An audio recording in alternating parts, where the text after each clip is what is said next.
그러면은 박사님께서 쓰신 책 얘기도 좀 하고 싶은데 네. 이제 예수는 반신하다라는 네. 책을 쓰셨잖아요. 네. 거기서 제가 그 책도 굉장히 인상 깊었고 네. 또 제가 너무 좋았던 책 나는 사탄이 번개처럼 떨어지는 것을 본다.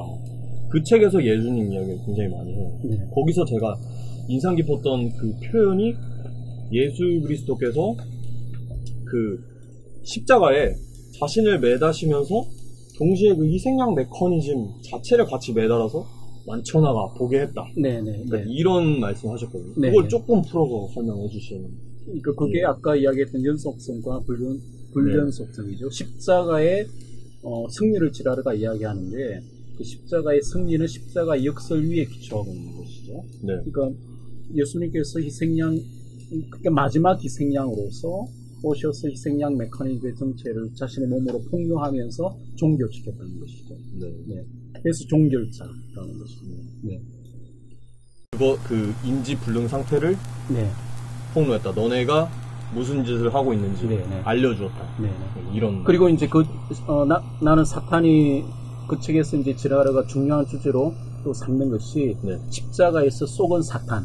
사탄은 십자가에서 쏘았다. 네, 그게 이제 중요한 주제인데요. 네, 거기에도 이제 그게 다루고 있죠. 사탄이 예수님을 이제 죽이면 네. 성공할 줄 알았지만 네, 네, 사실은 네. 이중 트릭이었다. 네, 네. 십자가에서 쏘은 사탄. 알겠습니다. 이제 르네지라르와 니체에 대해 조금 설명을 하셨는데 네, 예수는 반신하다. 네. 그래서 네.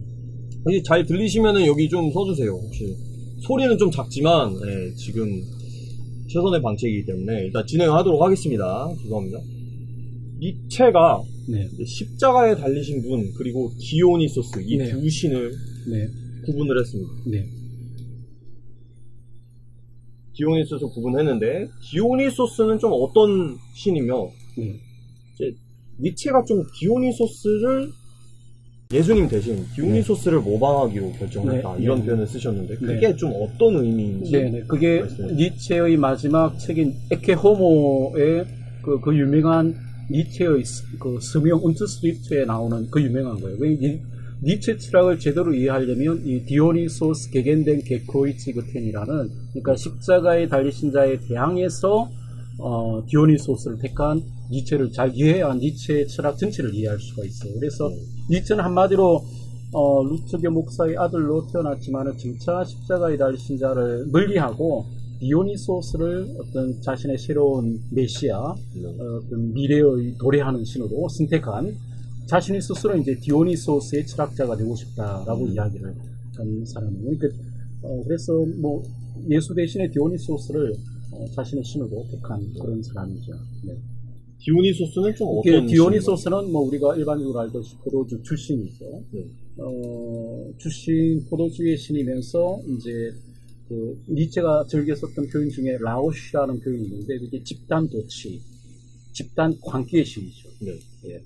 이렇게 뭐 보통 마니아라는 표현을 쓰잖아요. 그게 이제 디오니소스 축제에 나오는 거예요. 광기. 디오니소스는 우리가 디오니소스를 현대 철학에서 상당히 그 미학화. 네. 네. 네. 계속 말씀해 주세요. 네. 제가. 네. 너무 이제 전원적이고 미학적으로만 이야기하는데 그렇지 않고요. 디오니소스 축제는 상당히 일단 통음나무, 우리가 통음나무 오우지라고 그러는데 그 오우지의 기원이 오르게이아예요. 그게 이제 디오니소스 축제 때 나왔고, 그래서 디오니소스 축제는 한마디로 통음나무, 성적인 통음나무, 그 다음에 집단 보치, 그 다음에 이제 집단 폭력의 축제죠. 그래서 스파르가모스라고 해서 특별히 이제 디오니소스 축제 때는 보면 여신들이죠. 집단, 격체가 돼가지고, 맨손으로 달려들어서, 송아지를 갈기갈기 찢는 축제가, 그게 이제 디오니소스 축제예요. 우리가 보면 뭐, 디오니소스 하면 미학의 신, 뭐, 극장의 신, 가민의 신, 상당히 미학적으로만 이야기하는데, 그건, 반쪽의, 일부의 사실이고, 전면적으로 보면 상당히 집단 폭력의 축제였고, 또 성적인 통합난무. 그래서 니체 스스로가 나는 기독교적인 성자보다는 이제 사티로스 막 아끼겠다는 이야기라고. 사티로스가 이제 한 단어 염소고 다른 사람이 보면 성적인 농담을 즐기고 이게 굉장히 성적인 게 강해요. 니체 스스로도 이제 매독에 걸렸고 상당히 조금 물론 뭐 우리가 정신분석 같은 거로 생각하면 너무 어린 아이 5살 때 아버지를 여의고 너무 가정 환경으로 여자들한테는 되게 싸우고 그러니까 상당히 여자들을 개미라고 생각하고 뭐 여자한테 들어가 지금 채찍도 들고 와야 된다고 약간 여성의 철학자다. 그렇죠. 이렇게 반페미니즘적인 철학자고 철저하게 또 반민주주의적인 철학자예요. 그런데 민주주의와 그런 여성 인권을 가장 사랑하는 현대에서 왜 이렇게 니체를 사랑하는 걸까요? 그게 이제 니체 저는 이제 독일어권에서 공부했잖아요. 근데 니체를 복근시키고 띄운 학자들이 이제 프랑스 일부 학자들이죠. 포스트 모던 계열의 학자들. 네. 그래서 우리나라에 또 우리나라는 저 불교도 강하니까 그동안 불교 쪽에서 이제 우리나라 불교계에서도 뭐 니체는 유럽의 붓다라고 이야기하는 그런 측면이 있고 그래서 니체는 사실은 니체 철학이 정치적으로는 나치와 연결이 되거든요. 나중에 저 하이데거 이야기할 때도 이야기하겠지만은 근데 니체를 이제 새로운 니체로 리메이크 해가지고 퍼뜨린 사람이 들레즈죠. 들레즈하고 가타리 이런 사람들, 프랑스 포스트 모던 철학자들이 니체를 리메이크해서 이렇게 보낸 거죠. 그러니까 니체 철학이 가지고 있는 상당히 어떤 니체는 정치 철학적으로 보면 절대 민주주의적인 철학자가 아니에요. 그러니까 민주주의, 영국의 민주주의 굉장히 혐오했고, 어떤 니체는 정치 철학적으로 하면 상당히 극우적이죠. 강한 어떤 철학을 이야기했던 것이고 기독교가 상당히 데카당스로 문화와 조직하는 약화시킨다는 주장을 했기 때문에 그렇게 미학적이고 부드럽고 이건 상당히 본래 니체가 이제 리메이크된 프랑스에서 리메이크된 그런 버전이에요. 네. 그렇게 보시면 됩니다. 뭐 데카당스 이런 굉장히 머리 아픈 용어를 쓰셨는데 제 수준에서 이해를 해보자면 니체는 좀 기독교의 도덕 그런 것이 인간을 좀 연약하게 만들었다. 네네. 이제 강한 신을 따라야 된다. 그런 걸 혐오했죠. 네, 좀 스클라비 모랄이라고 해서 기독교 도덕은 결국은 노예 도덕이다.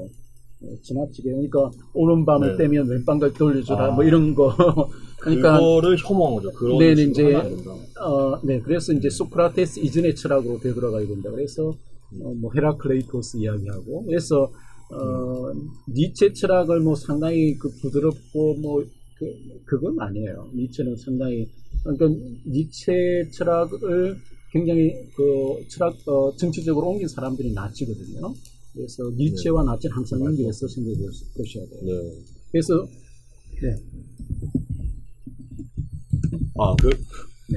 그렇군요. 마이크 소리 때문에 뭐 들리시죠? 들리시면 뭐 내용이 중요한 거니까. 아무튼 이거는 하나 넘어가서 좀 니체 얘기를 좀 빨리 끝내도록 할게요. 니체의 계승자인 하이데거도 어떻게 보면 니체를 좀 복권시킨 그런 철학자라고 볼 수 있잖아요. 그렇죠. 복권시킨 하이데거는 니체는 본래 그 철학자가 아니죠. 철학자 계보에서 나온 사람 필롤로그입니다. 언어학자죠.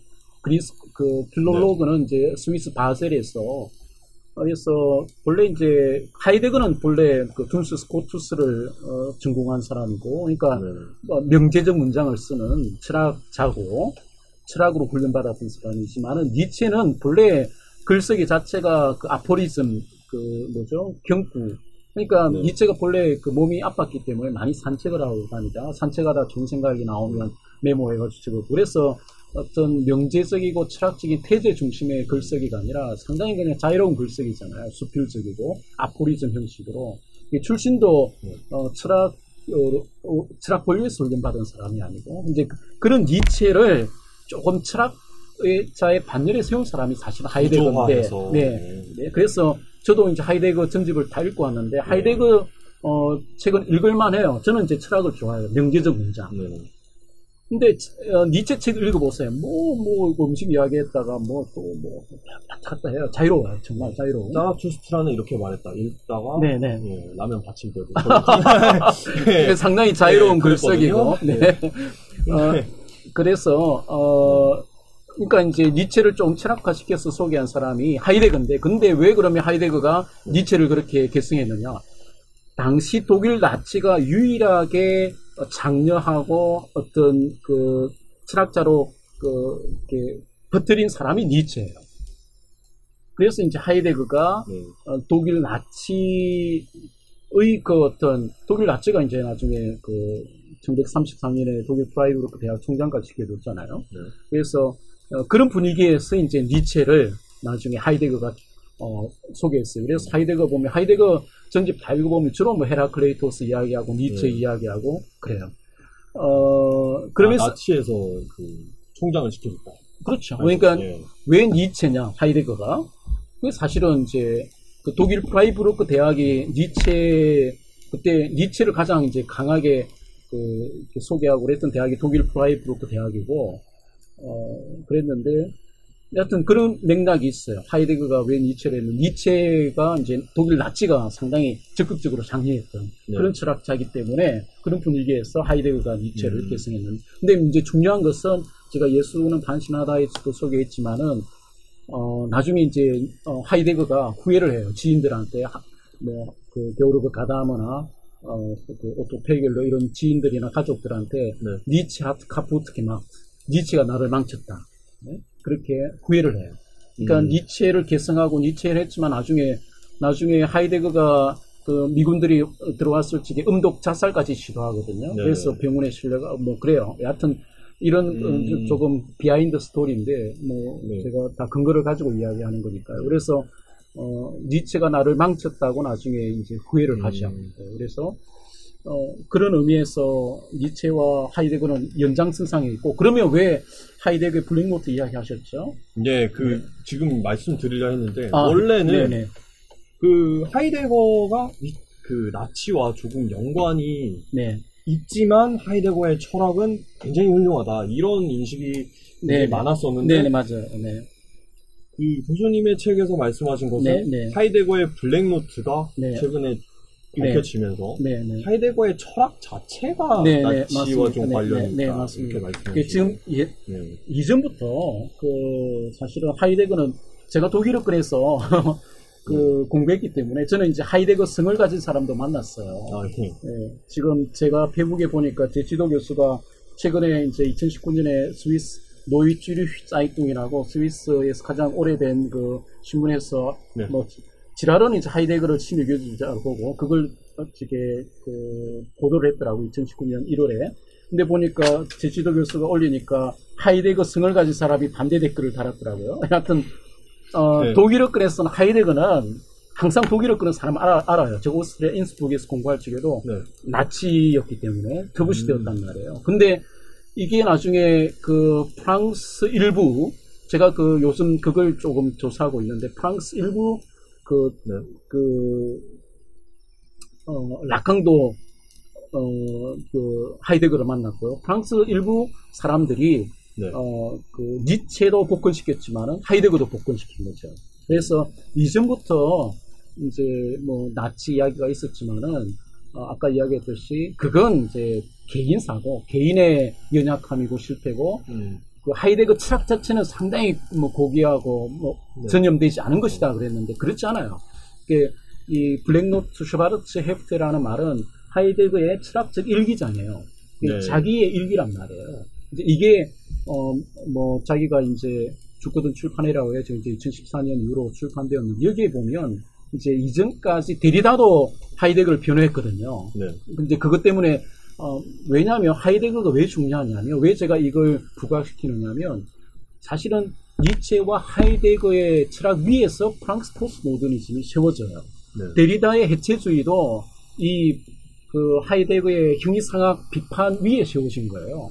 그 다음에 라캉도 그렇고요. 그 다음에 푸코도 상당히 니체적이거든요. 그래서 이 하이데거의 철학은 포스트 모더니즘 철학의 기원에 있고, 계보에 있고 뿌리에 있기 때문에 이게 사안이 중요한 거예요. 그래서 이제 더 이상 하이데거 그러니까 이 블랙노트 출판으로 하이데거 철학 자체가 상당히 나치적이고 문화 쇼비니즘적이고 그다음에 반유대주의적이고 그다음에 파시즘적이라는 걸 부인하기 힘들게 됐단 말이에요. 그래서 전 세계적으로 이제 인정을 하는 것이죠. 그렇죠. 그래서 뭐 미국의 뭐 에모리 대학에서도 이건 제가 이야기하는 건 왜냐하면 이제 하이데거 연구소 뭐 여하튼 책 보시면 되고 단적인 예는 이제 균트 피갈이라고 독일 하이데거 학회 회장이 사퇴를 했어요. 이 블랙노트 출판되면서 이런 사람의 학회 회장을 할 수 없다. 네, 나는 더 이상 이게 이제 공개된 이상 이건 노골적인 나치고 거기 보면 하이데거가 히틀러를 아주 찬양하고 그러거든요. 근데 이제 하이데거 철학 자체가 이런 독일 나치즘으로부터 자유로울 수 없는 게 하이데거도 니체처럼 소크라테스 이전으로 되돌아가려고 해요. 소크라테스 이전으로 되돌아간다는 게 뭐겠어요? 그건 본래 철학은 사실은 소크라테스, 물론 뭐 소크라테스 이전에 그리스 자연 철학도 있지만은 철학은 이성 철학이에요. 근데 이성 자체를 이제 부인하거나 비판하는 이 포스트 모던적인 반이성주의, 반지성주의, 애매주의가 거기서부터 거기서부터 나오거든요. 그래서 소크라테스 이전으로 되돌아가고자 했던 니체를 따라서 하이데거도 소크라테스 이전으로 되돌아가고 그 다음에 이 소크라테스 이후에 어떤 2000년 서양 철학사, 기독교 철학과 잘 통합된 이 그 철학사 전체를 존재 역사의 어떤 타락사로만 전면적으로 일종의 아나테마를 쉽게 말하면 전면적으로 철학사 전체를 2000년 전체를 부정하거나 비판하거나 이걸 우리가 철학적으로 받아들일 수 있냐 이 말이에요. 그래서 지금 이제 독일 철학계에서는 하이데거 그걸 이제 보면 뭐 온토 테올로기 존재신학이라고 비판하고 너무 전면적이에요. 그러니까 철학 2000년 소크라테스 이후의 철학사 2000년 전체가 잘못됐다 보는 거예요. 그게 철학의 혁명을 일으켜야 된다. 뭐 그런 이야기를 한단 말이에요. 그게 이제 나치 혁명을 철학에서 일으키고자 했던 거거든요. 그걸 우리가 수용할 수 있는 말이에요. 그게 그래서 굉장히 심각한 이 책 이야기도 좀 해야 되기 때문에 오케이 이 정도 하겠습니다. 여하튼 하이데거 블랙노트도 중요하고 국내에서 이게 여하튼 뭐 저 하이데거 번역자도 만나고 하이데거 다 전공하신 교수님들 다 잘 알고 있는데 이건 굉장히 이제 중요해요. 이 정도 하겠습니다. 제가 하이데거 이야기를 열려고 했는데 박사님의 메인 말씀하세요. 아니 마지막으로 붙다와 이 생각을 합시다.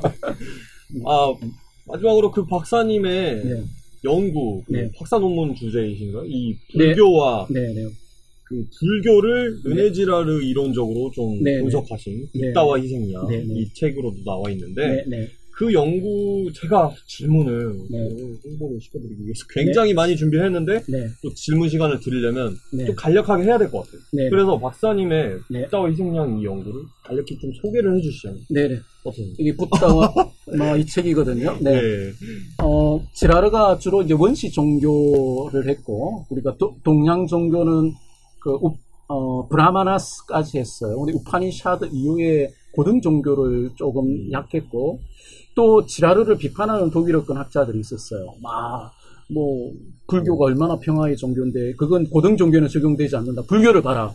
불교를 보면 굉장히 평화스러운 불교를 보면 지라르 이론이 틀렸다라고. 희생양 메커니즘 따위는 여기 불교에는 없다. 적용이 안 된다. 그렇게 뭐 게오르그 바우들러 이런 철학자들이 지라르를 비판했었어요. 왜 옛날 것만 가지고 그러냐. 원시 종교만. 원시 종교만 해당하고 고등 종교는 해당하지 않고 그 전형적인 예가 불교다. 이러면서 불교를 평화스럽고 친절한 이미지를 가진 불교를 가지고 지라를 비판하는 학자들이 있었어요. 그래서 제가 동아시아 학자니까 저는 사실은 저는 3대째 기독교 집안이거든요. 또 삼일절은 전공했고.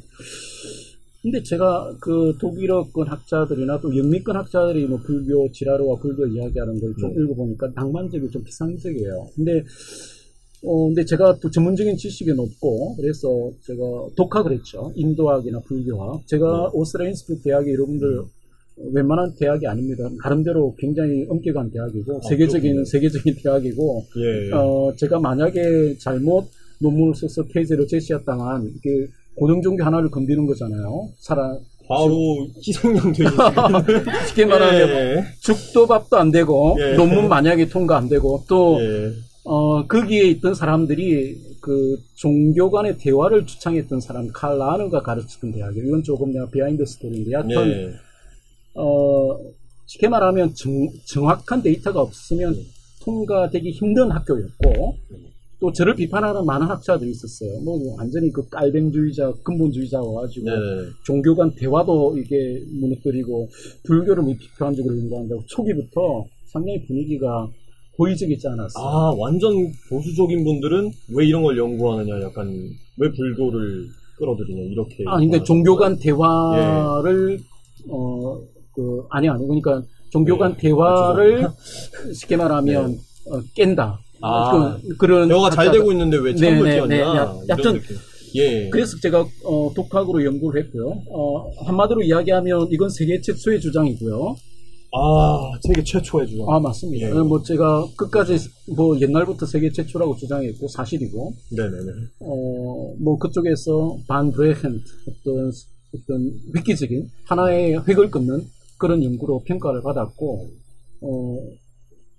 그러니까 쉽게 말하면 붓다와 희생양이라고 쓰지만은 붓다와 희생 염소로 읽어야 돼요. 그렇죠. 그래서 결론적으로 이야기하면 부처님은 희생 염소 역할을 하고 있다는 말이에요. 그러니까 예수님은 희생양이고 쉽게 이야기하면 방정식처럼 이야기하면 예수님은 희생양이지만은 뭐 제가 이렇게 하니까 그런 이야기를 하더라고요.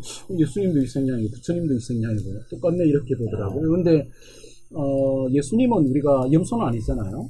그렇죠? 네. 예수님 희생양 맞죠? 근데 부처님은 스케이프고트라고 표현하는 게 나아요. 양과 염소의 차이가 복음서와 신화의 차이뿐만 아니라 기독교와 불교의 차이를 쉽게 보여주는 그런 메타포나 이미지가 될 수가 있어요.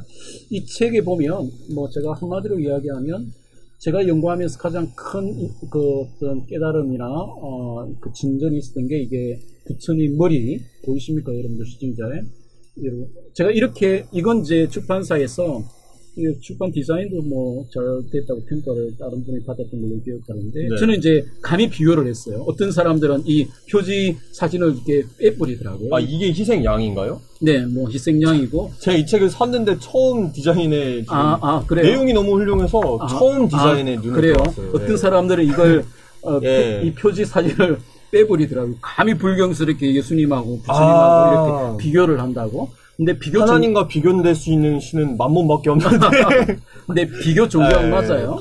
근데 비교 종교학이지만은 기존의 종교다원주의적 비교 종교학을 정복해서 기존의 비교 종교학은 상당히 비교 종교학이지만 은밀한 비교보다는 그 제3세계 종교를 복근시키고 기독교를 조금 기독교의 메아쿨파 내 죄다 이걸 좀 하는 약간 균형이 맑지 않은 그런 비교 종교학이었다면 제랄은 이제 동일한 잣대를 은밀하게 된다고 항상 주장하거든요. 그래서 비교 가능하다고 보고요. 비교했을 적에 오히려 기독교가 가지고 있었던 그 가치가 더 잘 드러나게 된다고 이렇게 비교했다는 거고. 하여튼 이 포인트는 이게 뭐겠어요, 여러분들. 저도 이게 이제 제가 연구해서 지라라한테도 제가 잘 한번 보여주세요. 네, 이게 부처님 머리의 촛불이에요. 부처님 머리의 촛불. 이게 뭐냐면 저도 연구하면서 이제 알게 되었는데 독일어권 학자들한테 논쟁하면서 이거 보여주면서 이제 많은 사람들이 이제 처음에는 오해를 하다가 이렇게 많이 설득을 당하는 그런 경우가 있는데. 요가와 명상의 목적은 이제 법열을 발생시키는 거거든요. 이건 이제 뭐냐면, 부처님은 출가성이니까 머리를 이렇게 빡빡 밀어야 되잖아요. 이건 이제, 쉽게 말하면, 그 산스크리트로 우시니사라고 그러는데, 법열이 두개골이 파열된 거예요. 근데 제가 책을 읽으면서도 좀 궁금했던 건데, 실제로 파괴됐다는 의미인가요? 아니면은 약간 신화적인 언어로 그렇게 표현을 하고? 그러니까, 쉽게 말하면 이제 지금도 불가에서는 불교에서는 진짜 부처님은 법열이 있어야 된다. 타파스가 있어야 된다. 법열. 그래서 결론은 뭐냐면 요가와 명상은 불제사를 내면화한 것이다. 그게 제 주장이에요. 왜냐하면 힌두교에서 가장 중요한 제사가 fire sacrifice거든요. 불제사. 근데 이게 우파니샤드 이후로 오면 내면화됩니다. 이제 그래서 부처님들 출가성들이 했던 게 가장 중요한 것이 그 요가 명상을 통해서 법열을 발생시키고 법열이 이제 꼭지점으로 와서 이제 솟아오르는 거죠. 그래서 남방불교의 부처님 상 보면 실제로 부처님 머리 위에 촛불이 있어요. 네. 이 촛불이라는 이미지를 쓰는 게 부당하지 않은 게 니르바나라는 말의 어원에도 보면 촛불이 그 이미지가 있어요. 그 양초가 에너지를 다 써버려서 사라지는 것처럼 사라지는 게 니르바나예요. 아, 불교인 부처님도 네, 니르바나라는 써버리죠. 말의 양초 이미지가 있어요. 그래서 쉽게 말하면 우리가 남방불교상 보면 부처님이 스스로 몸 전체를 이제 양초로 삼아서 자기 자신을 소신공양드리는 거예요.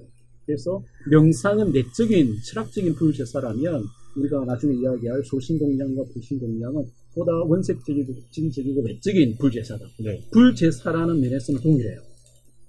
그래서 불교를 제대로 이해하려면 불제사를 심각하게 생각하게 됩니다. 그래서 우리가 우리는 물로 세례를 주지만은 실제로 수계받을 적의 그 사람들은 이렇게 불로 태우잖아요. 그리고 네네. 스님들은 머리 위에 이렇게 태우거든요. 네네. 그 정도로 불의 이미지, 불제사가 불교에서는 중추적으로 중요한 거예요. 네. 한마디 좀 정리를 하자면은 불교 같은 경우에는 보통 자기의 그 욕망 네. 그런 것들을 사라지게 하고 수행을 통해서 네. 또 그렇게 무로 사라지는 것이 또 네. 그 윤회를 끊고 네. 무로 사라지는 것이 목표잖아요. 네. 근데 그거 자체가 일종의 내면의 희생양 메커니즘이다. 이렇게 말씀을 하시는 거예요. 근데 이제, 네. 제가 확실하게 구분했던 게 지금은 보통 불교를 이해하려면 출가자와 출가성의 그 인류학적인 이층 구조를 잘 이해를 해야 돼요. 근데 우리가 보통 보면 불교를 그냥 하나로만 보잖아요. 네. 근데 본래 불교는 출가 불교예요. 제가 불교는 불교가 아니었어요. 조금 설명해 주세요. 출가 불교는 뭐고, 그러니까 제가 불교는 뭐고. 출가자들의 불교. 네. 그러니까 불교는 우리하고 달리 물론 우리에게도 승직자하고 목회자하고 평신도의 구분이 있지만은 네. 이건 기능적인 부분이잖아요. 근데 불교에서는 출가성과 제가자의 구분이 우리 기독교에서 이야기하는 평신도나 목회자의 구분하고는 훨씬 더 깊은 의미가 있어요. 한마디로 스님과 불교 신자는 차원이 다르다. 네네. 네. 네네. 그래서 제가 주목했던 것이 이 제가자와 출가자들 사이에 존재하는 인류학적인 이 메커니즘, 상호성의 이 메커니즘이 그 희생염소 메커니즘이 은폐되어 있고 작동하고 있다는 거예요. 스님들을 좀 희생양 메커니즘으로 만든다는 거죠? 스님들이 쉽게 말하면 희생염소 역할을 하고 있다. 스님들이 희생양소. 쉽게 말하면 스님들이 우리가 탁발공양을 하잖아요. 예. 우리나라는 탁발공양이 사라졌지만 탁발공양을 통해서 탁발공양이 사실은 선물인 동시에 그 선물에 독이 있어요. 제가자들이 주는 탁발공양에 본래 제가 불교 초기 버전을 살펴보면 독이 담겨져 있어요. 네. 쉽게 이야기하면 제가자들이 주는 독을 마셔서 그걸 소화해서 제가자들한테 분야, 공덕을 주는 독전, 독이 되는 밭이 되는 사람들이 출가성이에요. 그게 제가 볼 적에는 명확하게 그 스님들이 희생염소 역할을 하고 있는 거예요. 그리고 출가성들의 신화적 모델이 그 인도의 최고신 시바거든요. 제가 지라르하고 대화하면서 시바 신화에 대해서 이야기를 나눴어요. 시바 신화를 제대로 풀면 불교를 제대로 이해할 수 있어요. 근데 인도학에서 흥미로운 것은 시바를 신이트라고 해요. 죄를 먹는 사람. 죄를 먹는 사람. 네. 마치 요단강에서 죄를 뒤집어 쓴 그러니까 이런 연속성으로 좀 봐도 되나요? 그런 것도 있지만 이제 시바의 목이 푸르거든요. 왜 푸르냐면 세상에 있는 모든 독을 다 자기가 마셔서 독이 목에 이렇게 머물러서 독이 풀어요. 그러니까 명확하게 시바도 지라르가 이제 그때 자기가 생각할 적에 시바는 희생염소 맞다라고 저한테도 이야기하고 저는 이제 다른 자료를 통해서 네네. 네. 제가 이제 그 각주에는 인용을 했는데 저는 이제 독립적으로 다른 데이터를 가지고 시비트라는 말은 제가 이 붓다와 이 생량을 읽은 우리 부산 보여주세요. 보여주셔도 됩니다. 부산대 영문학 교수님들이나 이런 많은 사람들이 깊이 있는 사람들은 이 시니트를 기억하더라고요. 그래서 시니트가 맞으면 우리 스님들도 다 이제 시니트 역할을 하고 있다는 말이에요. 그냥 죄를 뒤집어 쓰는 것도 있지만 죄를 특별히 이제 먹는 그리고 탁발 공양의 그런 의미가 있고, 스물과 독의 이중성의 의미가 있고, 또 가사, 스님들이 입는 옷, 이것도 이제 그게 그 제가자들이 본래 이제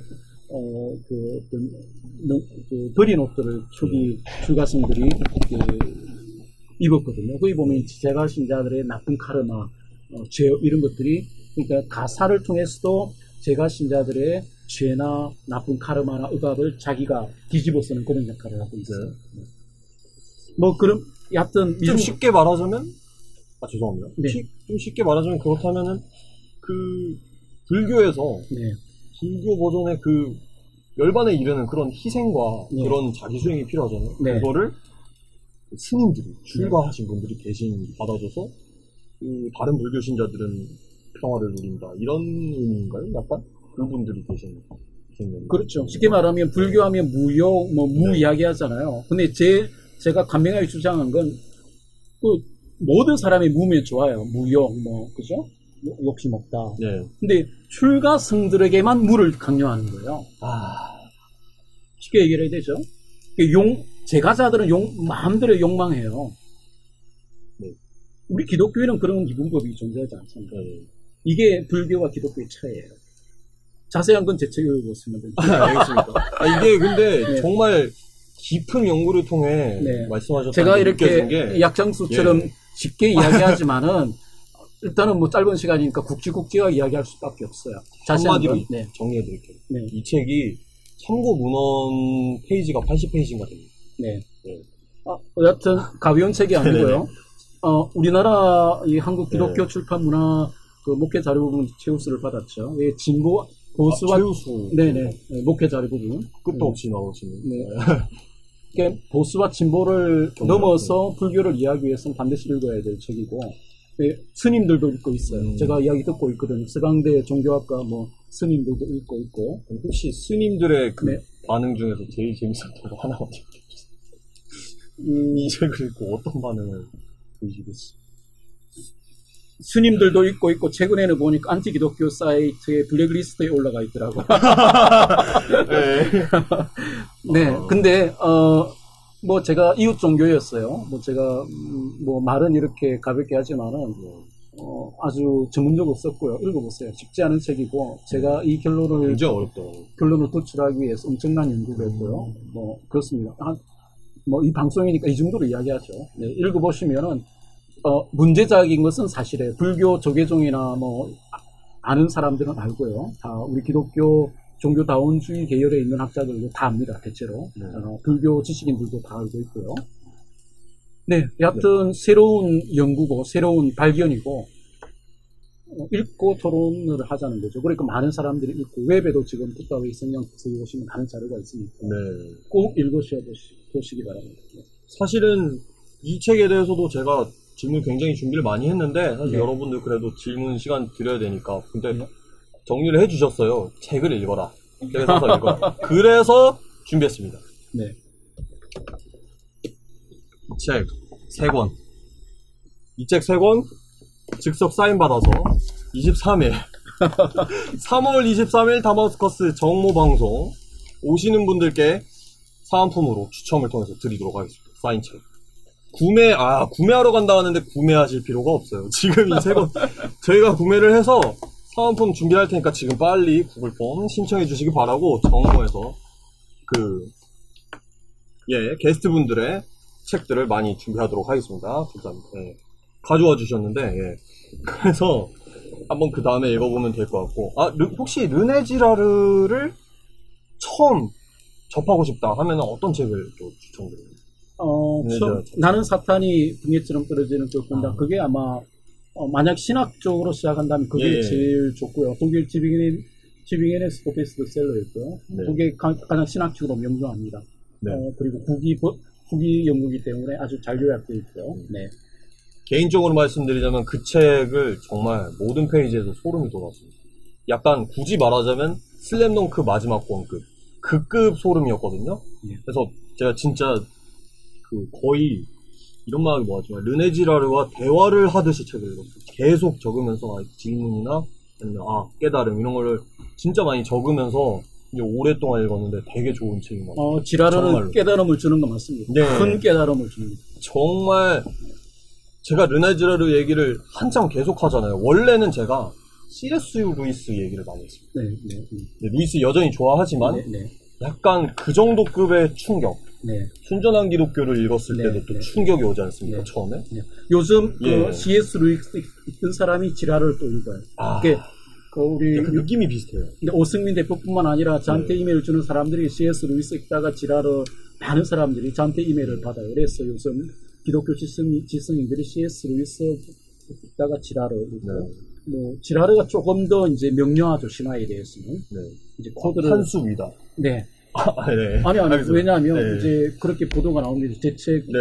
다음 나올 런거에도 그게 표현되어 있고 C.S. 루이스 네. 톨킨 지라르 이렇게 그 외국에서도 그렇게 평가를 합니다. 계보를 잇는다. 쉽게 변증이. 말하면 아무 그렇지만은 이제 톨킨이나 C.S. 루이스 같은 경우는 복음서와 신화의 어떤 차이를 뭐 참된 신화 뭐 참된 뭐 이렇게 그런 식으로 하잖아요. 잘 하지만 몰랐다. 그 이제 친구들은. 코드까지는 모르는 거죠. 미생량 메커니즘에 의해서 신화가 이제 그런 의미에서는 지랄은 조금 더 강하고 네. 원색적이고 복음적이고 명료하다. 그리고 조금 더 학문적이죠.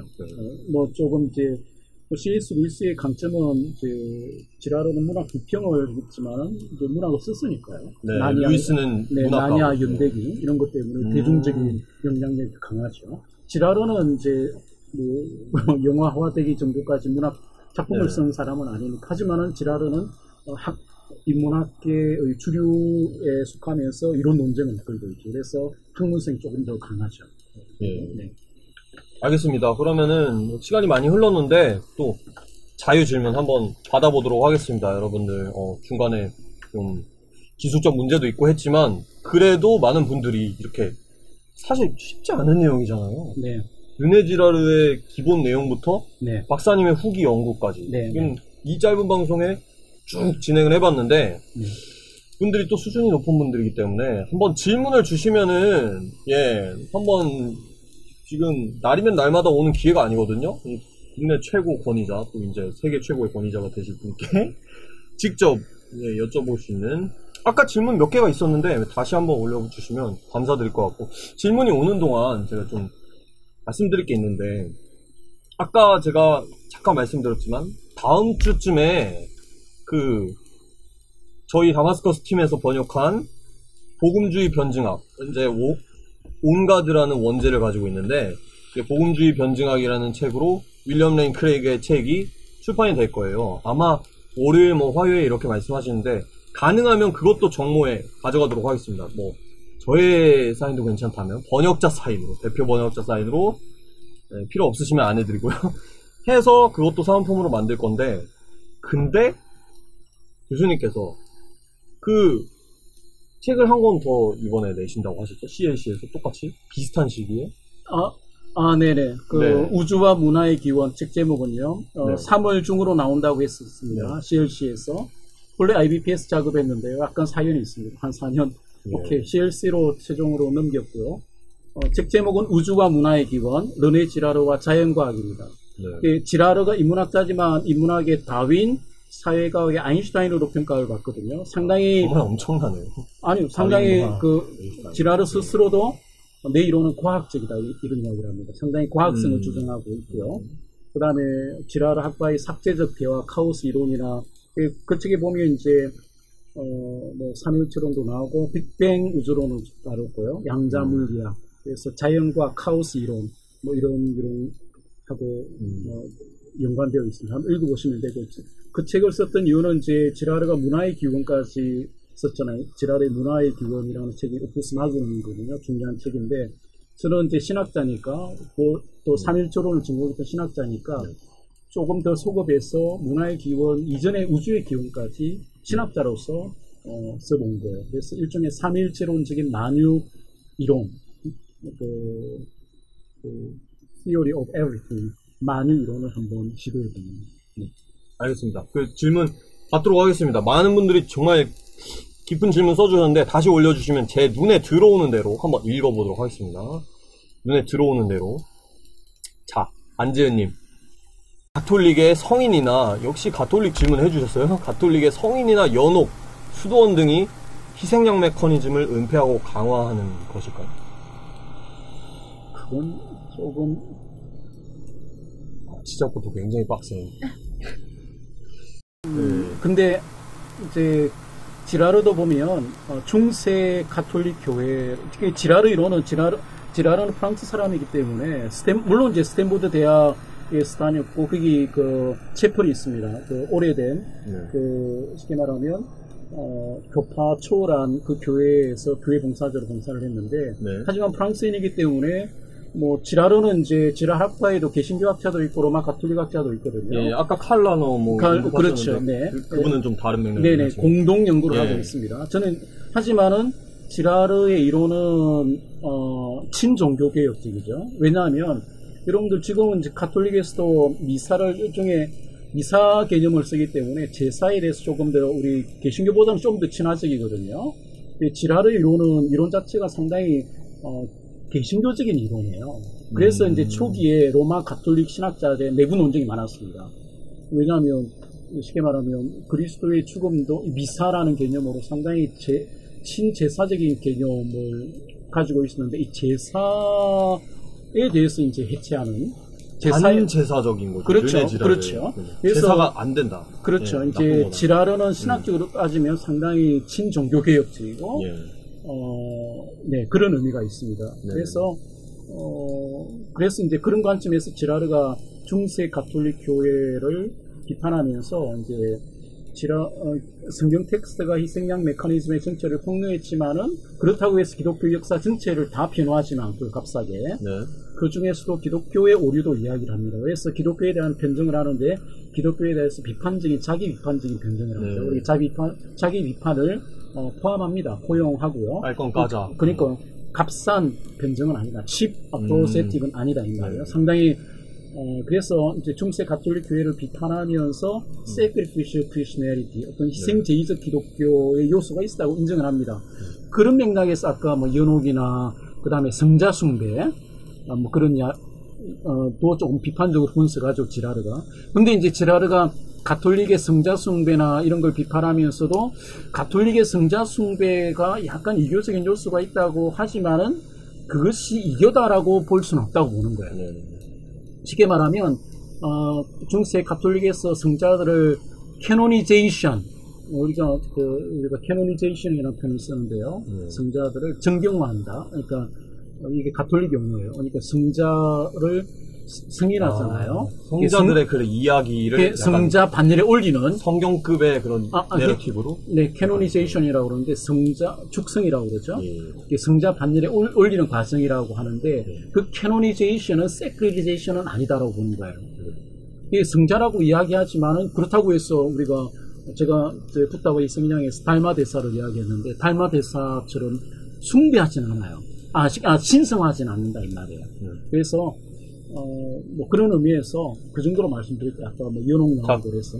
그렇다면은 박찬호님께서 질문들 정리해서 주영님께 보내드린 거 어떨까? 그러면은 주영님께서 또 카랑카랑한 목소리로 질문 한번 읽어주시면 되게 좋지 않을까? 예. 정리를 좀 해주신 것 같은데. 네. 아까 칼륨은 굉장히 재밌어요. 칼륨. 네, 칼륨은 아까 제가 칼륨 질문 굉장히 제가 칼륨은 여러분들 뭐 요즘 슬라보의 지제 같은 사람도 잘 비판을 하는데요. 네.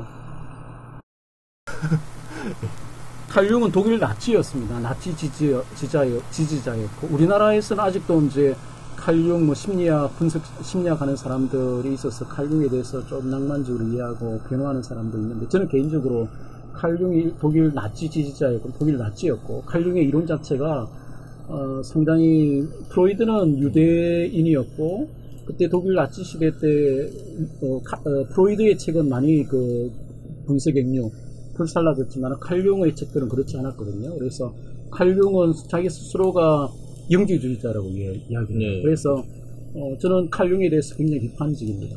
물론 뭐 그 어떤 심리학적인 분석 전부를 다 버릴 필요는 없지만 특별히 그 어떤 신화를 이야기하지 집단 무엇이나 그 신화 해석에 대해서는 동의할 수가 없고요. 왜, 특별히 이제 이 칼융의 신화 해석이 누구에까지 영향을 미치느냐 하면 우리가 보통 신화론 이야기하면 조셉 캠벨 이야기 많이 하잖아요. 신의 가면. 이 캠벨이나 엘리아데, 미르츠 엘리아데 이 사람들이 다 칼융의 제자거나 칼융의 영향을 받은 사람들이에요. 그리고 이 사람들이 대부분 또 엘리아데는 파시스트였고요. 루마니아. 그래서 굉장히 정치적으로 비판할 거 있고 신학적으로 비판할 여지가 많아요. 근데 우리나라 국내에서는 칼융이 아직도 또 우리나라에 보니까 제가 한길사에서 본래 붓다와 이생양 출판을 하려고 했는데 한길사에서 좀 애를 먹이다가 들고 왔는데 그때 한길사 편집상이 저보고 그 우리나라 이부영 선생님이 서울대 의대 교수님이신데 뭐 칼융 연구 이야기하고 이번 정권 때 이렇게 많이 또 나오더라고요. 그분이 이제 칼융의 분석 심리학과 한국 뭐 샤머니즘 책을 저한테 전달하더라고요. 그래서 특별히 우리나라 뭐 샤머니즘 이야기하는 사람들 칼융 좋아하고 뭐 특별히 칼융도 보면 뭐 만다라 불교 만다라 티베트 불교 만다라와 뭐 그 여하튼 칼융에 대해서는 저는 상당히 나치적이고 영지주의적이고 또 특별히 집단 무의식이 표출되는 그 곳이 그 사람이 스위스 바젤 대학이거든요. 바젤 의대인데 이 스위스 바젤이 배출한 그 문제적인 학자들이 몇몇 있어요. 니체가 바젤 대학 출신이거든요. 너무 치시면 울리다고. 오케이. 몰입을 너무 하셔가지고. 오케이. 스위스 바젤. 여하튼 그래서 니체적이고 칼융도 바젤 대학 의대 출신이에요. 그래서 저는 굉장히 비판적이고 다행스러운 것은 뭐 이제 슬라보의 지젝 같은 사람도 뭐 나는 이제 칼융을 굉장히 비판한다라는 그런 게서 여하튼 칼융에 대해서 좀 비판적인 이해가 국내에도 좀 많이 늘기를 바랍니다. 근데 굉장히 저기도 얘기가 나왔는데 요즘 또 최고로 뜨는 학자 하면 조던 피터슨. 네, 패터슨. 네. 조던 피터슨은 또 니체와 칼융을 굉장히 좋아해요. 그래서 제가 페북이나 네이버에도 제가 패터슨은 최근에 조금 알아서 패터슨이 그 르네 지라르하에 대해서 이야기한 유튜브 자료도 있어요. 그것도 봤습니다. 네네네.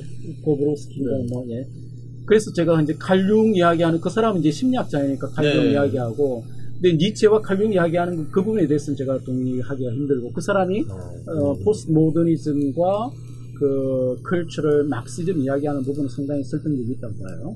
포스트 모더니즘과 뭐 그다음에 폴리티컬 크랙트니스는 지적하는 건 상당히 의미가 있고, 근데 니체하고 칼융 이건 뭐 이미 학계에서는 이제 모르겠어요. 캐나다 사람이어서 이미 학계에서 끝난 문제를 뭐 들고 칼융은 칼융은 월클이신 피터슨과 대결하는 클래스. 아니죠. 그 사람은 모르겠어요. 심리학 이야기하면 그러니까 분야가 다르니까. 칼융은 그렇게 제가 좀 어미스러워요. 칼융을 왜? 근데 또 되게 신기한 게 피터슨은 또 칼융과 니체를 인용을 하면서 기독교를 좀 변호하고 그러려고 많이. 그러니까 제가 조합이 잘 안 되는 그룹이거든요. 근데 뭐 심리학자니까 자기 나름대로 젊은 시절 많이 고생을 하셔서 그건 잘 모르겠어요.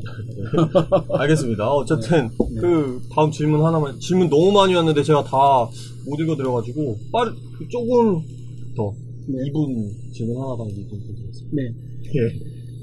질문 너무 많은데요. 너무 많아요? 네. 50을 알겠습니다. 네.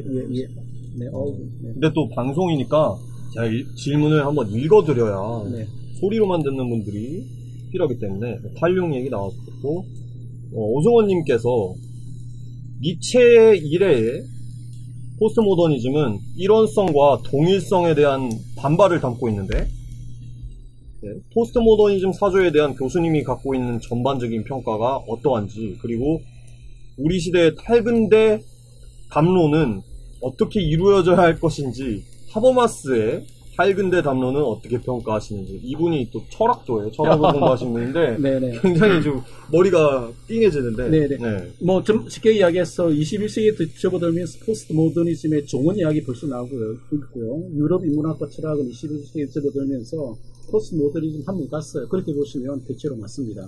한번 갔다. 네네. 왜 아까 뭐 하버마스 이야기했는데 하버마스 독일어권에서는 포스트 모더니즘은 그 독일 프라이부르크 대학에서 니체를 전공하는 어떤 사람이 그런 이야기를 했는데 독일어권에서는 그 프랑스 일부 급진적인 철학자들이 만드는 포스트 모더니즘을 철학으로 잘 안 봅니다. 지금까지도. 철학도 아니라. 쉽게 말하면 그러니까 하버마스 그 필로소피스의 디스코스 대 모데언의 그게 이제 가장 고전적인 작품인데 하버마스는 일찍부터 그 데리다나 라칸이나 부코 같은 사람들 비판했죠. 그건 뭐 반이성주의적인 철학이고 저는 쉽게 이야기하면 포스트 모던 철학은 일종의 유럽 68 문화혁명과 학생 문화혁명과 연동된 일종의 반대 철학 운동이에요. 카운트 필로소피라고 그러거든요. 그렇죠. 이 철학을 해체해버리겠다. 그게 무엇에 대한 반대냐 이 말이에요. 그게 이제 하이데거도 개겐 필로소피라는 표현을 써요. 그 니체도 철학적인 반대 운동을 일으켰어요. 니체가 개겐 베베궁이라는 표현을 썼는데 무엇에 대한 개겐이겠어요. 그건 이제 니체의 그 표현 아까 디오니소스 개겐된 게코이트 그러니까 기독교 철학 그러니까 그리스 철학과 기독교 철학이 잘 통합된 토마스 아퀴나스와 같은 중세 기독교 철학과 같은 그런 서양의 전통적인 철학에 저항하고 반대하는 그런 어떤 철학을 전개한 것이 포스트 모더니즘이에요. 그래서 항상 뭐 형이상학, 비판, 형이상학, 그 전복 이런 표현을 쓰잖아요. 근데 그게 너무 급진적이었고 그래서 일종의 반문화 운동과 연동된 반대 철학 운동. 이게 무엇에 대한 반대냐면 2000년 그리스 철학과 유대 기독교 철학이 통합된 그 철학에 대한 전면적인 반대 운동이었기 때문에 반작용의 한계가 있다고 저는 보는 거죠. 그래서 오래 못 간다라고 보는 것이고 실제로 21세기에 그래서 둘레스 그 알랑 바디유 같은 사람 또 이제 포스트 모더니즘은 일종의 니체주의거든요. 니체주의예요. 근데 사실은 이제 알랑 바디유 프랑스 사람들 같은 사람들도 이제 뭐 니체주의자가 아니에요. 그래서 니체주의가 이미 이제 프랑스에서도 극복이 되었기 때문에 우리나라에서만 아직까지도 뭐 저도 이제 숭실대에서 강의해보면 포스트 모더니즘 비판하면 마치 극우인 것처럼 이야기하고 이상한 분위기가 있는데 제가 이야기하는 건 나름대로 21세기 지금 국제적으로 이루어지는 논의들을 동시대 최신 트렌드다. 네, 최신 트렌드를 이야기하는 거니까 믿으셔도 되고요. 알겠습니다. 못 믿으시면 더 연구를 하세요. 네, 더 연구를 하시다. 조금만 더 짧게 대답을 해주셔야 될 것 같아요. 왜냐하면 너무 많은 질문이 와서 김영곤님께서 예수님의 십자가 대속을 믿는 믿음이 희생양 메커니즘의 베이스로 발현된 거라고 봐야 되나요? 아니면 이건 그냥 자기가 믿는 신앙 베이스로 해석하면 되는 건가요? 약간 조금 이해가 안 되는데 대속이 희생양 그런 것 같아요. 십자가 대속을 믿는 건 결국 희생양 메커니즘과 연관돼서 그걸 베이스로 발현된 믿음이냐? 그러니까 이런 질문인 것 같아요. 우리 신학 내부적으로 교의학적으로 조직신학적으로 이제 그 속죄론 아까 대속 이야기하셨는데 어톤먼트 이 이론이 이제 지라르 때문에 다시 그 활성화되고 있거든요. 많은 논의들이 새롭게 사실은 뭐 그래서 많은 신학교에서 속죄론과 관련해서 지라르를 다시 연구를 많이 하고 있어요. 근데 결론적으로 이야기하면 전통적인 속죄론, 뭐 형별 대속론이나 뭐 그런 패널 그런 칼빈주의적인 뭐 이론들이 있는데 전통적인 속죄론에 크게 위배되지 않고요. 대신에 이제 우리나라 그 지랄학파 중에서도 상당히 평화주의적이고 메노나이트, 제세례파나 이런 평화주의적인 전통에서는 이제 예수 그리스도의 그 속죄, 대속 죽음을 조금 더 이제 비폭력적으로 해석하고자 하는 그런 움직임들이 있어요. 그래서 아까 대속 이야기하셨는데 대속이 결국은 속죄거든요. 어토노마죠. 그래서 뭐 이 신학 논쟁, 신학 내부 논쟁과 관련해서는 제 책 십자가 인류학을 보시면 거기에 많이 소개되어 있고요. 이분의 질문은 제가 조금 더 정확한 포인트는 잘 모르겠는데 대속. 그러니까 우리가 잘 해석했다고 말씀해 주셨어요. 네네. 전통적인 대속이나 속죄하고 크게 위배되지 않는다. 그렇게 보시면 돼요. 대신 지라르는 이제 그 전통적인 칼빈주의적인 뭐 교리든 장로교적인 속죄 교리든 이 이론을 인류학적으로 조금 더 풍성하게 관점을 풍성하겠다. 너무 그 종교적 용어로 우리의 죄를 위해 속죄하셨다 이런 용어를 좀 더 인류학적으로 풀어냈다. 그렇죠. 네. 그러니까 시야와 지평을 확장시켜 버렸죠. 네. 확장시켜 보니까 그럼 우리가 믿었던 게 뭐가 되느냐 이런 약간 혼란이 네. 오는데 거기에 대해서 이미 그것을 이제 받아들 신학자들이 여러 가지 신학적인 사유를 하고 성찰하고 비교 논의를 하는데 그 문제는 없다 이 말이에요. 무조건 이렇게 교리문답에 써 있으니까 믿어라 해서 네네. 좀 더 이러이러하니까 네. 이런 이유가 있다 우리가 네네. 믿을. 다만 검증적이네요 굉장히. 다만 이제 우리가 이 예수 그리스도의 대속 사건, 십자가 사건을 기독교 내부적으로 성경 내부적으로만 아니라 인류 문화 전체에 대해서 보편적으로 조금 더 사유할 수 있는 그런 통찰을 가지게 되었다는 것이죠. 네. 자, 지성님께서 고대 종교가 주된 관점인 것 같은데 신화는 아니지만 잔다르크 이야기 같은 경우에는 희생자의 입장에서 기술하는 내용 아닌가요? 그 지랄학파 중에 지랄을 이론을 연구한 이론이 있는 걸로 내가 기억하는데요. 잔다르크. 그건 제가 지금 답을 못 드리겠네요. 아마 제가 제 기억으로도 있었던 걸로 기억해요. 잔다르크. 네. 근데 확실한 거는 잔다르크 같은 경우에는 예수님이 희생양의 좀 폭로한 이후에 네. 그 고대 종교 그 시점으로 그렇죠. 이제 중세에도 아까 제가 성자 숭배 이야기하고 그랬는데 기독교 전통 이미 이제 서양 기독교에서는 이미 이제 희생양 메커니즘의 전체가 많이 폭로되고 기울어지고 파손되었기 때문에 이교적인 방식으로 기독교 성자들이 성자화된다고 하더라도 그게 불교적이나 이교적인 의미로 신성화되는 그런 단계는 아니에요. 하지만 그래도 이제 기독교가 폭로가 됐지만 기독교적인 그 중세나 그런 데서도 마녀 사냥이나 그렇죠. 이런 것들이 이교적인 요소가 일어날 있죠. 네. 인간의 한계가 있기 때문에 그렇죠. 네. 그래서 지라르가 아까 이야기했듯이 기독교를 변호한다고 해서 기독교 역사 전체를 다 전면적으로 변하는 것은 아니다. 비판적으로. 네. 기독교인들도 모방 호모 미메티쿠스이기 때문에 희생양 그 책을 봐도 마녀 사냥 이야기. 네네. 다만 이제 중세 마녀 사냥을 기독교의 어떤 범죄 역사의 전유물로 보는 것은 그건 오해다. 특히 마녀 사냥은 우리나라 제가 책에서도 우리나라 동양의 처녀 귀신 이야기나 전설의 고향 이것도 마녀 사냥으로 봐야 된다는 말이에요. 근데 많은 사람들이 착각하는 것은 마녀 사냥하는 이건 중세 기독교의 어떤 죄악사. 기독교의 잘못이 아니라 사실 인류의 잘못이다. 그렇죠. 인류 전체 문화의 어떤 초문화적으로 공통적으로 존재하는 현상이지 마녀 사냥하면 중세 기독교만 생각하잖아요. 그건 잘못됩니다. 말하자면 심청이나 중세 마녀나 그렇죠. 비슷한 그렇죠. 것이다. 우리나라 처녀 귀신도 다 마녀 사냥이잖아요. 그렇군요. 자, 뭐라고 했죠? 이거 독일어인 것 같은데? 아닌가? 유니크 금님께서 한국에서 기독교에 대한 이미지가 편협한 종교라 해서 굉장히 나쁜 편인데 이런 정말 대담한 주장, 아까 붓다 희생양 말씀하신 것 같아요.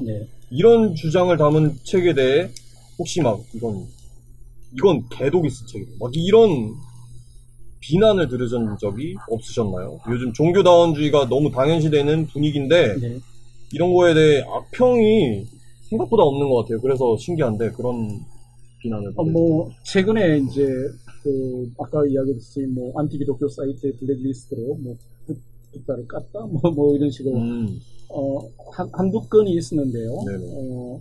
제 책 읽어보시면 제가 지금 여기서는 이제 조금 쉽게 예능적으로 이야기하지만 읽어보시면 쉬운 책은 아니에요.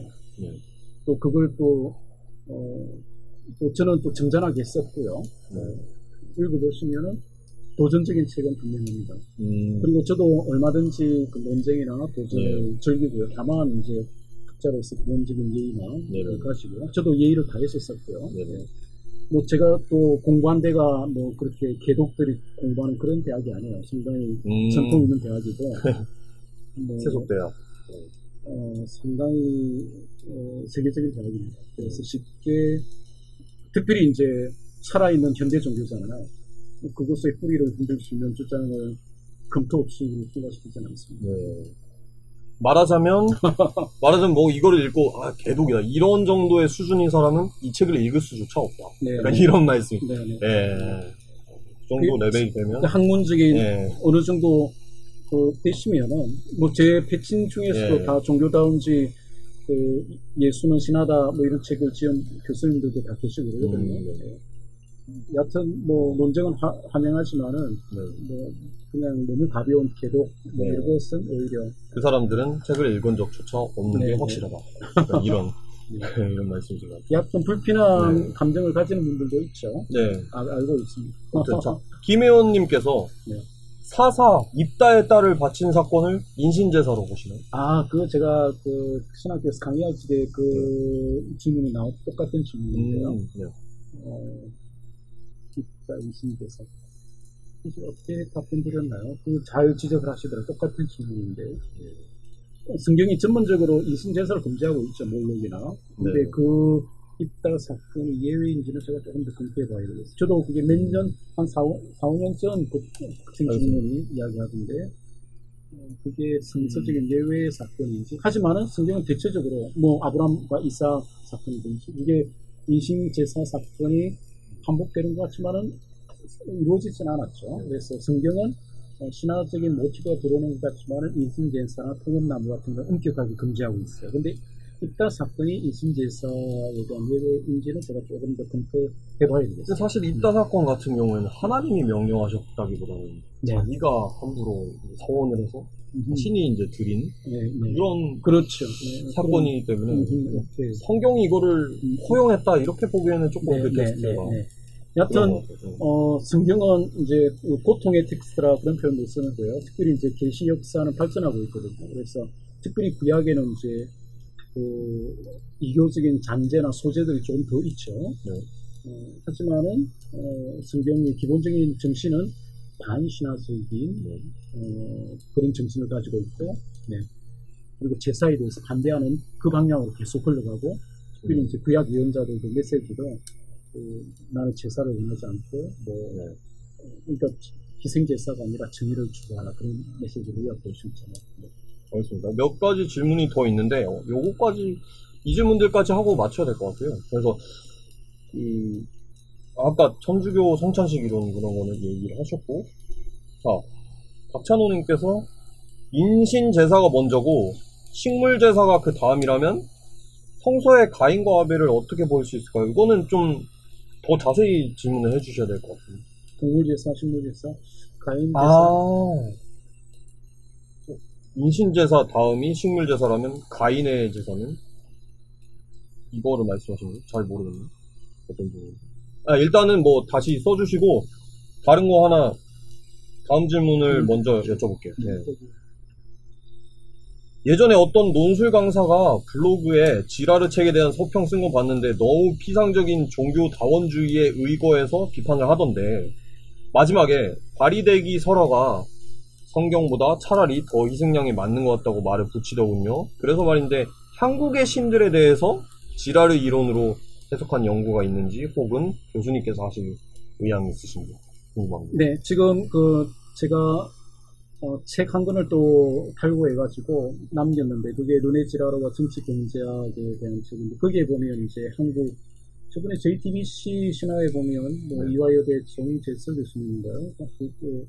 동양 신화에 대해서 강의를 하더라고요. 마지막에 이제 김현 선생 이야기하고 김현 선생 이야기하면 지라를 알고 있다는 거거든요. 그래서 제가 그 정재석 교수님의 동양 신화에 대해서 제가 조금 책을 해서 말을 했는데 한국의 신들도 다 희생염소 몇 가지는 다 설명할 수 있죠.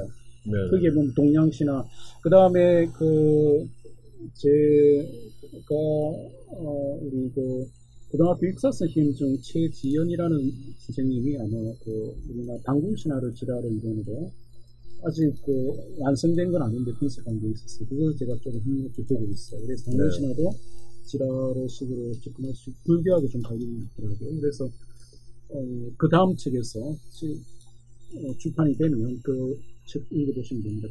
책 제목은 질투사회와 르네 지라르와 정치경제학입니다. 거기에 보면 이제 동양신화, 한국신화. 그 정재수 교수님은 뭐 동양신화는 더 평화스럽고 서양신화는 조금 더 뭐 남성적이고 정치적이다. 그렇게 자기 오리엔탈리즘적으로 이야기하는데 저는 거기에 더해서 동의할 수가 없고요. 동양이 조금 더 평화스럽게 보이는 것은 그만큼 희생양 메커니즘의 전체가 노출되지 않았기 때문에 그렇다고 보는 것이죠. 그런 겁니다. 예. 그 정도로. 아까 그 질문이 뭐였냐면 네. 이거는 조금 다른 장르의 질문인 것 같긴 한데 아까 인신제사가 먼저 있고 네. 그 다음에 동물제사, 식물제사로 간다고 말씀을 네. 하셨는데 네. 성경의 그 창세기 내러티브를 그대로 읽는다면 첫 제사는 가인과 아벨을 근데 동물 성경은 네. 기본적으로 일단은 물론 뭐 성경의 구약에도 제사가 있고 네네. 그렇지만은 아까 이야기했듯이 그 그리스 디오니소스 지금 통합나무나 그 다음에 한각제, 약물 사용이나 이런 거 엄격하게 금지되고 인신제도 엄격하게 금지되어 있기 때문에 가인과 아벨 사건에서 아까 그 도식을 적용하는 건 좀 무리가 있다고 봐요. 아 약간 다른 질문이신 거죠. 의도가 뭐냐면 네. 조금 그래서 다른 장르라고 말씀드렸는데 네. 그러니까 최초의 제사가 아니냐 네. 가인과 아벨이 왜냐면은 아담과 하와의 자식들이니까 근데 그 전에 인신제사가 끼어들 틈이 없지 않느냐 이런 질문이신 거예요. 뭐 좀 장르가 다르다 하는 말씀 드린 게 여하튼 창세기 1, 2, 3장은 우리 신화에서도 조금 더 해석의 다양성을 많이 열어둡니다. 그 버전을 그걸 잘 모르겠어요. 일단은 아까 인신제사, 동물제사, 식물제사의 그 순서는 그건 이제 문화 보편적으로 이야기하는 거예요. 근데 성경 기본적으로 그 도식에 잘 맞아 떨어지는 것이 아닌 게 텍스트의 기본 정신 자체가 반신화적인 노선을 밟고 있어요. 그래서 그 도식을 그대로 적용하기가 힘들지 않겠나 싶어요. 네. 마지막 한 개만 더 말할까요? 네. 신유한 전도사님께서 저분은 또 전도사님이신데 아까 르네지라르의 그 속죄 이론이랑 전통적인 그 전통적이라고 하면은 좀 종교개혁적인 칼빈주의적 속죄론과 위반이 안 된다고 말씀하셨는데 좀 자세히 설명을 해달라.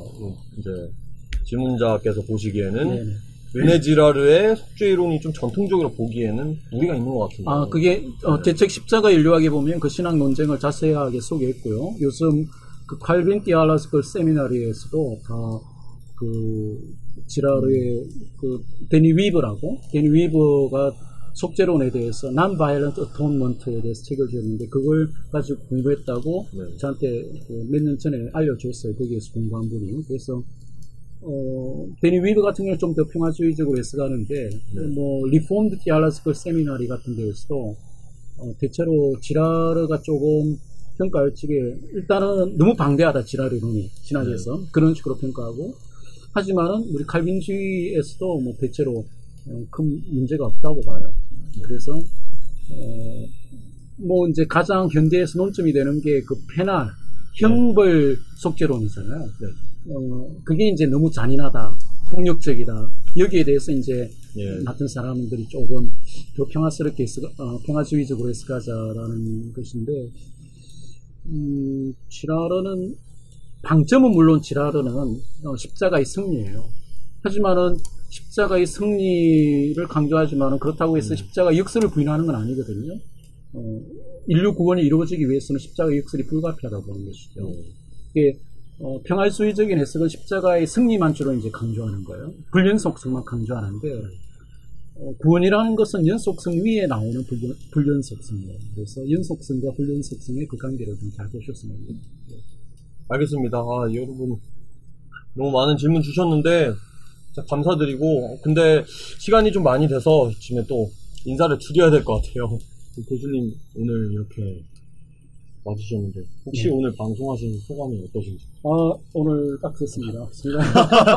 아니 거의 이거 보시는 분들이 또 20, 30대 분들인데 근데 그렇게 느껴지지 않으시죠? 질문 보니까 이렇게 다듬고 질문 이렇게 여러분들의 어떤 그 기동성이나 이게 제가 감동 많이 했고요. 질문도 상당히 깊이가 있네요. 깊이가 있고 거의. 저도 좀 바빴습니다.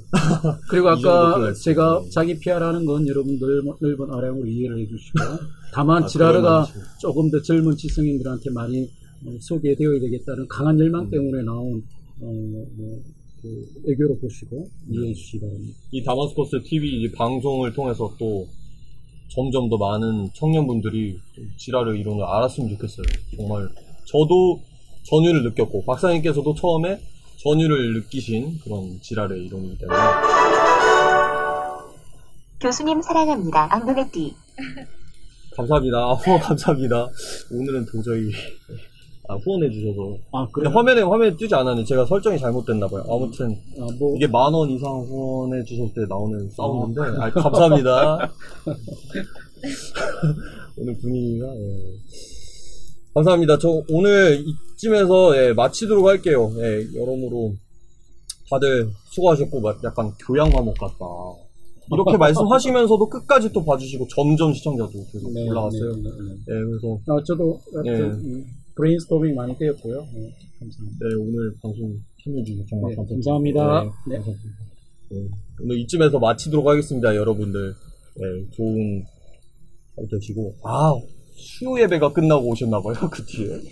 죄송합니다. 네, 그래가지고. 오늘 제가 네. 조금 마음에 걸리긴 걸렸는데 제가 또 다른 또 일정이 네. 있어서 제가 맡길 수밖에 없습니다. 네, 감사합니다. 아마 여러분. 다른 시간에 잡았으면 조금 더 좋았는데 그거 네, 다른 그러게요. 시간이. 네. 감사합니다. 그러면은 여러분들 모두 수고하시기 바랍니다. 감사합니다. 네, 감사합니다.